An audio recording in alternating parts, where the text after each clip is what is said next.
Godwin John ministries வழங்கும் தினம் ஒரு சத்திய வார்த்தை.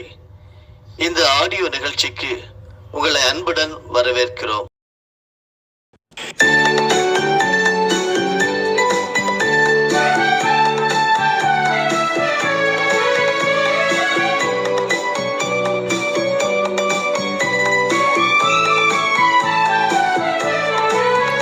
மகிழ்வோம் மகிழ்வோம் தினமாக மகிழ்வோம், இசுராஜன் நம் சொந்தமாயினார். இந்த பாடலத்தின் சொந்தக்காரர் அவர், இந்த உள்ளத்தின் சொந்தமானார். ஆனந்தமே பரமானந்தமே, இது மாபெரும் பாக்கியமே. இந்த பாடலத்தின் சொந்தக்காரர் அவர், இந்த உள்ளத்தின் சொந்தமானார்.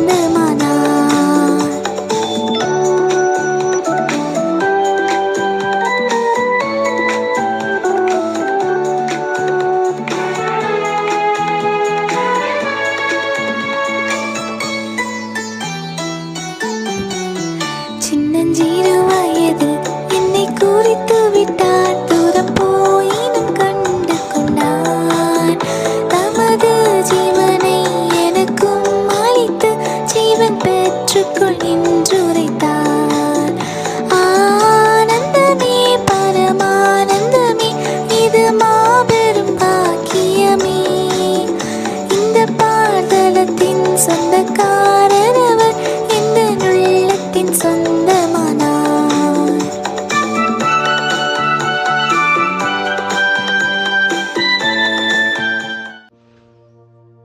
பிரியமானவர்களே, கிறிஸ்து இயேசுவின் நாமத்தினாலே தினம் ஒரு சத்திய வார்த்தை நிகழ்ச்சிக்கு உங்களை அன்போடு வரவேற்றுக் கொள்கிறோம். முதலாவதாக நம்மை அர்ப்பணித்து ஆண்டவருடைய பாதத்திலே ஜெபிப்போம். பரிசுத்தமுள்ள நல்ல தந்தையே, ஆண்டவராகிய இயேசு கிறிஸ்துவின் நாமத்திலே பரிசுத்த ஆவியானவருடைய துணையோடு உம்மிடம் வருகிறோம். நீர் எங்களுக்குள் வாசமாயிருப்பதற்காக ஸ்தோத்திரம்.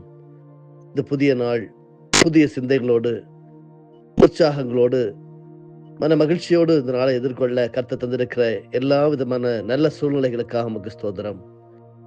சத்திய வார்த்தையை கேட்க வந்திருக்கிற ஒவ்வொரு விசுவாசியையும் கர்த்தர் தேற்றுகிறபடியால் நன்றி, எங்களை தாங்குகிறபடியால் நன்றி, உயர்த்துகிறபடியால் நன்றி. எங்களுடைய இருதயங்கள் திறந்திருக்கிறதாக கர்த்தர் எங்களோடு இன்றைக்கு பேச வேண்டியதை பேசி அதன் மூலமாக நாங்கள் ஆவிக்குரிய வாழ்க்கையிலே வளர்ச்சி அடையத்தக்கதாக உதவி செய்யும்.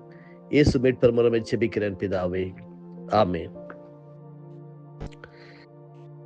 இந்த நாள் தியானத்தின் தலைப்பு தேவ அழைப்பு. அப்போஸ்தலனாகிய பவுல் கொரிந்து திருச்சபைக்கு கடிதம் எழுதும் போது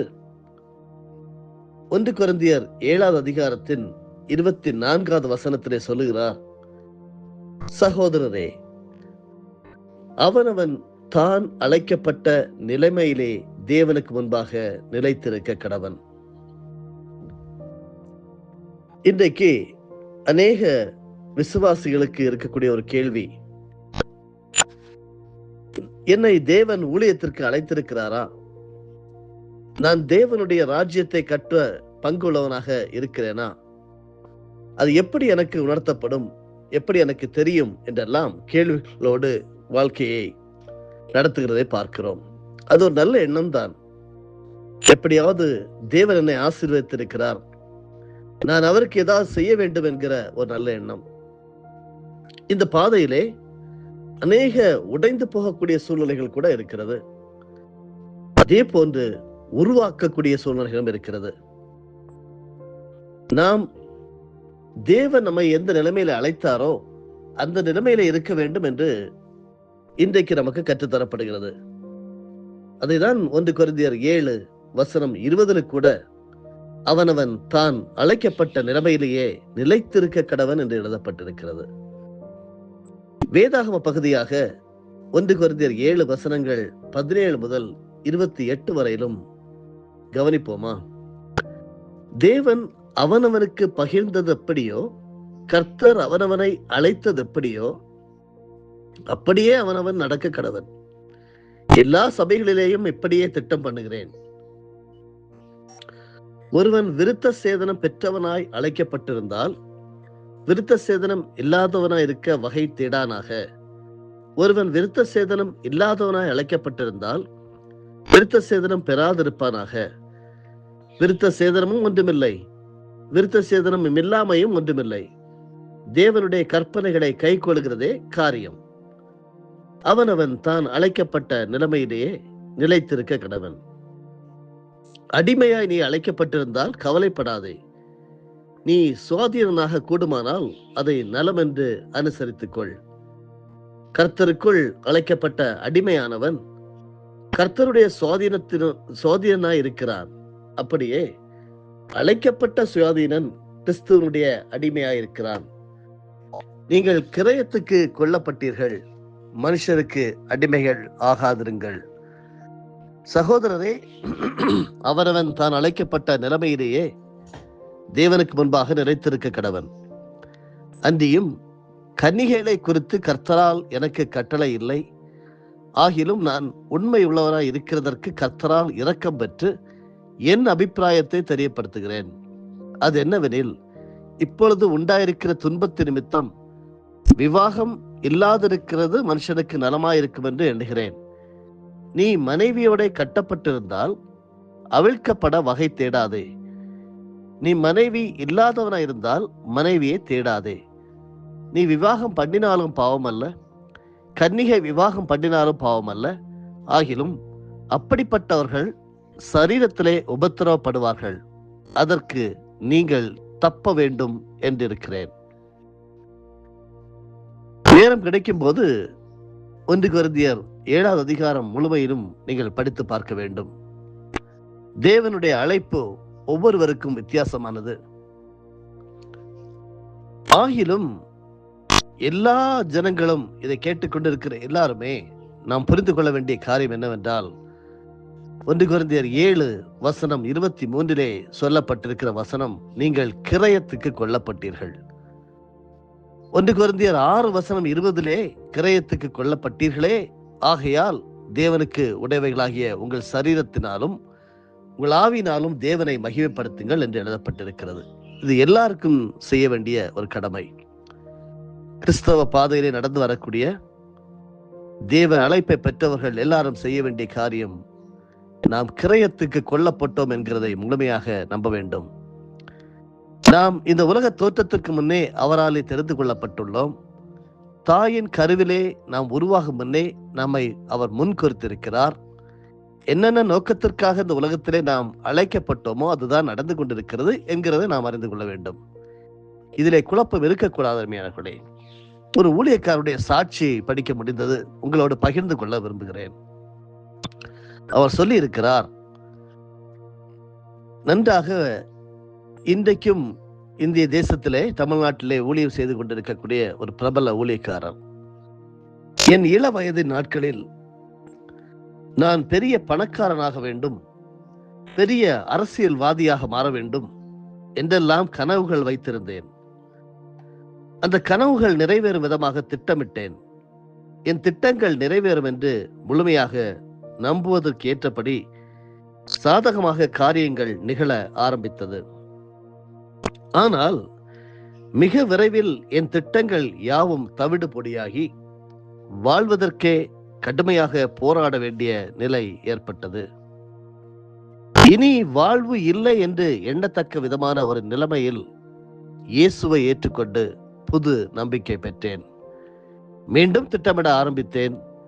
கர்த்தர் என் தொழிலை ஆசீர்வதிக்க வேண்டும், அந்த வருமானத்தை கொண்டு ஊழியங்களுக்காக செலவிட வேண்டும் என்பதே அந்த திட்டம். ஆனால் அந்த திட்டமும் தோல்வியடைந்தது. தொழிலை தேவன் ஆசீர்வதிக்கவில்லை. நாம் எதிர்பார்த்தவைகளை விட தேவன் நமக்காக மிக சிறப்பான திட்டங்களை வைத்து செயல்படுகின்றார். அவைகள் இப்போது தெரியாது, பின்னர் தெரியும். இப்படி ஒரு 2 வரிகளை எழுதி வைத்துள்ளதை பார்க்கும்போது நம்ம எல்லாருக்கும் இது புரிந்து கொள்ள வேண்டும். இறுதியிலே முழு நேர ஊழியம்தான் தேவ சித்தம் என்பதை உணர்ந்தேன். மீண்டும் திட்டமிட ஆரம்பித்தேன். நான் ஒரு ஆறுதல் பிரசங்கியாக மாற வேண்டும், இயேசுவின் அன்பை மட்டும் பிரசங்கிக்க வேண்டும். துன்பங்களின் நடுவே வாழும் மக்களை தேற்றுகின்ற விதமாகவே ஊழியம் செய்ய வேண்டும் என்பதே அந்த திட்டம். ஆனால் ஆண்டுகள் சில கடந்தன. நான் நினைத்தபடியாக அன்பு, ஆறுதல், மனதுருக்கம், ஆதரவு என்று பேசும் விதமான எந்த வாய்ப்புகளும் கிடைக்கவில்லை. இறுதியில் என் திட்டம் நிறைவேறப் போவதில்லை என்பதை உணர்ந்தேன். நான் விரும்புகிறபடி செய்வதல்ல ஊழியம். தேவன் எதை எப்படி செய்ய சொல்லுகிறாரோ அதனை செய்வதுதான் ஊழியம் என்பது தெளிவாகியது. ஒருவேளை இந்த ஊழியக்காரருடைய சாட்சி கேட்டுக்கொண்டிருக்கிற உங்களுக்கு பொருந்தலாம். திட்டங்கள் உடைந்தது நல்லதே என்று அவர் பின்னர் புரிந்து வைத்துள்ளார். அநேகர் நாம் பல திட்டங்களை போடுகிறோம்.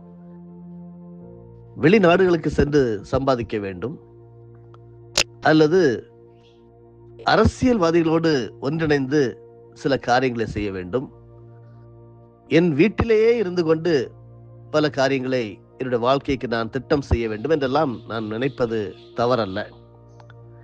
தேவ திட்டம் உங்களுக்குள் என்ன? அதைதான் 1 கொரிந்தியர் 7:24 அப்போஸ்தலனாகிய பவுல் கொரிந்தியர் திருச்சபைக்கு எழுதும்போது, சகோதரரே, அவரவன் தான் அழைக்கப்பட்ட நிலைமையிலேயே தேவனுக்கு முன்பாக நிலைத்திருக்க கடவன் என்று எழுதப்பட்டிருக்கிறது. நீங்கள் அழைக்கப்பட்ட அழைப்பு என்ன? அன்பானவர்களே, ஒரு 8 வருடங்களுக்கு முன்பாக நான் இப்படிப்பட்ட ஒரு ஊழியத்தை உலகம் எங்கிலும் இருக்கக்கூடிய தமிழ் ஜனங்களுக்கு தொடர்ந்து செய்ய முடியும் என்கிற ஒரு துளி எண்ணம் கூட எனக்கு வந்தது கிடையாது. எனக்கு ஆலோசனை சொன்ன, என்னை கர்த்தருடைய வழியிலே நடத்தின தெய்வ ஊழியக்காரர்கள் சில ஆலோசனை சொல்லும் போது அதை புறக்கணித்தவனாகவே இருந்தேன். ஒரு நாள் திடீரென்ற காலை வேளையிலே இப்படி ஒரு ஊழியத்தை துவங்கினேன். கர்த்தர் இன்று மகத்துவமான காரியத்தை இந்த வாட்ஸ்அப் ஊழியத்தின் மூலமாகவும் தொலைக்காட்சி ஊழியங்கள் மூலமாகவும் என் மூலமாக நிறைவேற்றி வருகிறார். அப்பொழுது புரிந்து கொள்கிறேன், நான் அழைக்கப்பட்ட நிலைமையிலேயே தேவனுக்கு முன்பாக நான் நிலைத்திருக்க வேண்டும் என்று சொல்லி என்னுடைய ஆவிக்குரிய ரீதியிலும் பௌதிக ரீதியிலும் நான் உயர்ந்தவனாகவே இருக்கிறேன். கர்த்தர் என்னை பயன்படுத்தி வருகிறார் என்கிறதை இப்பொழுது அறிந்திருக்கிறேன். அன்பானவர்களே, ஒவ்வொரு காலகட்டத்திலும் திட்டம் போடும் விதமாக எதுவும் நடவாமல் போனதைக் கண்டு மனம் கஷ்டப்பட்டதாக அந்த பெரிய ஊழியக்காரர் எழுதி வைத்திருக்கிறார். ஆனால் இன்று என் வாழ்வில் தோற்று போன எல்லா திட்டங்களையும் எண்ணி கர்த்தரை துதிக்கின்றேன். என் திட்டங்கள் யாவும் உடைக்கப்பட தேவன் அனுமதித்தார் என்றும் நான் நம்புகிறேன். ஏனென்றால் அவர் எனக்காக மிக அருமையானதொரு திட்டத்தை வைத்திருக்கிறார். அது நிறைவேறும் விதமாக அவர் என்னுடைய திட்டங்கள் உடைவது நல்லது என்று கண்டார். கனவுகள் நிறைவேறாமல் போவதும், திட்டங்கள் செயல்படாமல் போவதும், எண்ணங்கள் ஈடேறாமல் போவதும் வருத்தமான விஷயங்கள் என்பதை சொல்லி விளக்க தேவையில்லை. ஆனால் ஒரு மனிதன் தேவனை பிரியப்படுத்தி அவர் சித்தம் நிறைவேறும் விதமான ஒரு வாழ்க்கையை தெரிந்து கொண்டால், உடைந்து போகும் அவருடைய திட்டங்கள் யாவற்றிற்கும் பின்னால் தேவன் எதையோ உருவாக்கி கொண்டிருக்கின்றார் என்பதே உண்மை. எரேமியா தீர்க்கதரிசியின் புஸ்தகம் 31 அதிகாரம் வசனம் 4 மறுபடியும் உன்னை கட்டுவிப்பேன், நீ கட்டப்படுவாய் என்பது தேவன் அருளும் நம்பிக்கையின் வாக்குறுதியாய் இருக்கிறது. என்னை கேட்டுக்கொண்டிருக்கின்ற அன்பானவர்களே, உடைக்கப்படுதல் தான் இன்று நம் கண்களுக்கு தெரியும். ஆனால் அங்கே தேவனுடைய ஒரு திட்டம் செயல்பட ஆரம்பிக்கின்றது. அதனை நிச்சயம் பின்னாட்களில் நம்முடைய கண்கள் காணும். தேவன் தம்மை உண்மையாக பின்பற்ற உறுதி கொண்டவர்களுக்காக எதையோ உருவாக்கி கொண்டிருக்கின்றார் என்பதே நம்முடைய நம்பிக்கை. என்னுடைய வாழ்க்கையிலும் 2011 ஆண்டின் இறுதி பகுதி, 2012 ஆண்டின் ஏகதேசம் 8 மாதங்கள் மிக ஒரு துன்புறுத்தப்பட்ட ஒரு சூழ்நிலை. பதவிகளையும் பதவியிலே இருக்கிறவர்களையும் அரசியல்வாதிகளையும் படிப்பையும் அந்தஸ்தையும் நினைத்து இதுதான் என்னை கை கொடுக்கும், எனக்கு உதவி செய்யும் என்று நினைத்துக் கொண்டிருக்கின்ற நாட்கள். ஆனால் என்னுடைய திட்டம் ஒன்றுமே நிறைவேறவில்லை. என் நினைவுகள் உன் நினைவுகள் அல்ல, என் வழிகள் உன் வழிகளும் அல்ல என்று கர்த்தர் சொல்லுகிறார் என்கிற எரேமியாவின் அந்த வசனம் எனக்கும் அப்படியே நடந்தது. அன்பானவர்களே, ஆண்டவர் காட்டின வழியிலே 2012 ஆண்டு முழுவதுமாக அர்ப்பணித்த போது இன்றைக்கு செய்து வருகிற அநேக காரியங்கள் அன்றைக்கு 1% கூட நிறைவேற்ற முடியவில்லை. உடைக்கப்பட்டவனாகவே வாழ்க்கையிலே இருந்தேன். ஆனாலும் இப்பொழுது வாசித்து கேட்ட எரேமியா 31:4 மறுபடியும் உன்னை கட்டுவிப்பேன், நீ கட்டப்படுவாய் என்பது தேவன் அருளும் நம்பிக்கையின் வாக்குறுதியாய் இருந்தது. என்னை கேட்டுக்கொண்டிருக்கின்ற அருமையானவர்களே, உங்களுக்கும் ஒருவேளை இந்த வசனம் உங்களோடு பேசுகிறதாக இருக்கலாம். உங்களை மறுபடியும் கட்டுவிக்கிற தேவன் உண்டு, நீங்கள் கட்டப்படுவீர்கள். நம்புங்கள், விசுவாசியுங்கள். தொடர்ந்து நாளை தினத்திலும் தேவ அழைப்பை பற்றி நாம் தியானிப்போம். ஆமென். அன்புள்ள பரம தகப்பனே, நாங்கள் நீங்க அழைக்கப்பட்ட நிலைமையிலேயே உங்களுக்கு முன்பாக நிலைத்திருக்க வேண்டும் என்று ஆலோசனை பெற்றுக்கொண்டு பரிசுத்த வேதாகமத்தின் அடிப்படையிலே நாங்கள் எங்களை அர்ப்பணிக்கிறோம். அநேக ஆண்டவரே குழம்பி போய் என்ன தீர்மானம் எடுக்க வேண்டும், வாழ்க்கை இவ்வளவுதானா, வயது கடந்து சென்று கொண்டிருக்கிறதே என்றெல்லாம் எண்ணிக்கொண்டிருக்கலாம். அப்படி உடைக்கப்பட்ட நிலைமையிலே இருப்பார்களானால் நாங்கள் பரிசுத்த ஆவியானவர் மூலமாக கற்றுக்கொள்ளக்கூடிய இன்றைய சத்தியம் எங்களோடு பேசட்டும். கர்த்தர் உதவி செய்வீராக. மறுபடியும் கட்டுவிக்கிற தேவன், நாங்கள் கட்டப்படுவோம் என்று சொல்லி நாங்கள் விசுவாசிக்கிறோம். விசுவாச பாதையிலே தொடர்ந்து பயணிக்க கர்த்தர் எங்களுக்கு உதவி செய்கிறபடியால் நன்றி. ஆண்டவரே, நாங்கள் உருவாக்கப்படுவோம். சமர்ப்பிக்கிறோம் இயேசுவின் மூலமே பிதாவே, ஆமென். என் ஆத்துமாவே கர்த்தரை ஸ்தோத்தரி, என் முழு உள்ளமே அவருடைய பரிசுத்த நாமத்தை ஸ்தோத்தரி.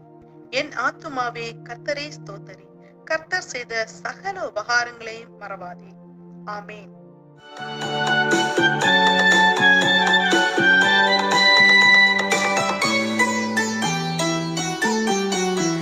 இந்த சூழ்நிலை